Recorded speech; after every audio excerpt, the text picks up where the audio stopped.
When I started babysitting, the parents gave me a horrifying set of rules. I thought I hit the jackpot when a rich family paid me $200 to babysit their child for a night.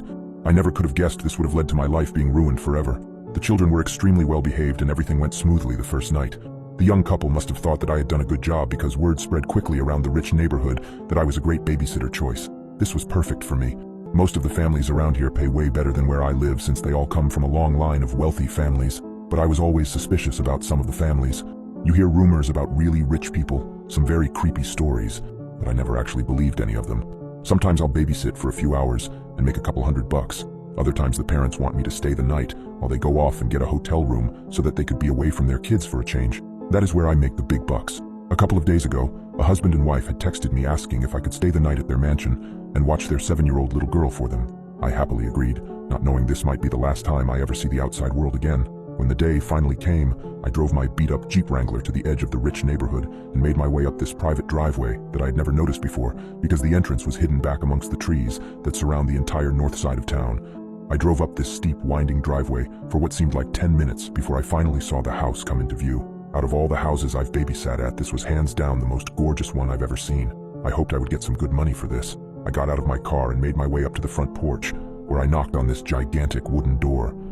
A few seconds later, a beautiful woman in her mid-30s answered and introduced herself as Mrs. Collins. She called her husband down, and shortly after, an extremely handsome man, also in his 30s, came walking down the grand stairway, holding an adorable little girl in his arms. The couple seemed very anxious to leave, and even though they were both gorgeous people, I could tell that underneath all of their beauty, they were both extremely tired and haggard from having to keep up with their 7-year-old. They were obviously very excited about having an entire night to themselves, and couldn't wait to get out of there as fast as they could. Before Mr. and Mrs. Collins left, however, Mrs. Collins handed me several pieces of paper and told me that she had written down a couple of instructions for me to follow throughout the night. She stressed to me how important it was to follow her instructions, and I assured her that I'd give them a look. I waved to the pretty young couple as they made their way down the driveway in their expensive Mercedes, and then closed the door behind me. I gave the instructions a quick once-over before folding the papers and stuffing them into my back pocket. I'll look at them later, I told myself. How stupid I was to do that. Mr. and Mrs. Collins' daughter Samantha was a very nice young girl who warmed up to me almost immediately, or so I thought. We had spent the next few hours playing games and watching TV. After we finished our 5th episode of Teen Titans Go, I noticed that it was getting late and asked Samantha what her bedtime was. She shrugged, not really giving me an answer, which is when I remembered Mrs. Collins' instructions.